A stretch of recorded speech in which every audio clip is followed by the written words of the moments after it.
باجوړ پی کې 22 کې ډیره بهترین مقابله نه بعد بلاخر نثارباد الیکشن وګټو. پرون هغه په خپل ویکټر سپیچ کې قوم ته خطاب وکړو او دا ورته ویل چې څو ورځې مخکې په باجوړ کې بمی چاودنه وشوله چې په هغه کې سېنیټر هدایت الله ملک عرفان او نور ډیر مرګري شهیدان شولو او نن زمونږ یو بهترین شاعر پښتو مین د پښتو په ثقافت مین د پښتون اواز داس یو شاعر چې هغه غون عمر خپل ځان د پښتنو لپاره وقف کړو هغه هم شهید شوی دی. نو موږ په خپل خوشحالي ډیر په سادګۍ سره مناو.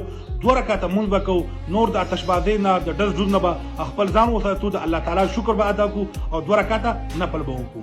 په باجوړ کې ډیر بهترین الیکشن شو، ډیر پرامن ماحول کې الیکشن شو. د پاکستان په تاریخ کې به داسې پرامن الیکشن چرته نه شوی، نه په دې الیکشن کې ذاتي مسلې رالي، نه به کې بم بلاست شو، نه به کې داسې واقعیات رال چې په هغه کې د چا جاني نقصان شوی. نو ډیر بهترین الیکشن شو. البته د خلکو تعداد لکمو، د ووټرو تعداد لکمو، خو نور الیکشن ډیر پرامن ماحول کې وشو. تحریک انصاف، جماعت اسلامی، نجیب خان او نثارباد د دوی په منځ کې بهترینه مقابله وشوله. ډیر بهترین کمپټیشن وشو. په باجوړ کې د تحریک انصاف پوزیشن ډیر زیات راولېدلی دی. یقینا چې په دې باندې کمیټې کې ناستل پکار دي ته باجوړ کې تحریک انصاف دې پوزیشن ته ولې رالی، ځکه چې تحریک انصاف ډیر بهترین پوزیشن و. خو په تحریک انصاف کې د کله لیډرشپ یو شي نو ورکر به په منځ کې بې اتفاقي، چې کله ورکر یو شي نو د لیډرشپ په منځ کې بې اتفاقي. په دې باندې یو کمیټې کې ناستل پکار دي.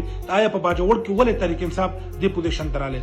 بقایا موږ نثارباد ته ډیر په بهترین انداز باندې په ښایسته کامیابۍ باندې مبارکباد پیش کوو او دا ته تمه لرو چې ان شاء الله تعالی دا به د باجوړ د امن، د استحکام، د خوشحالۍ او د باجوړ په ترقۍ کې به خپل ډیر اهم کردار ادا کړي.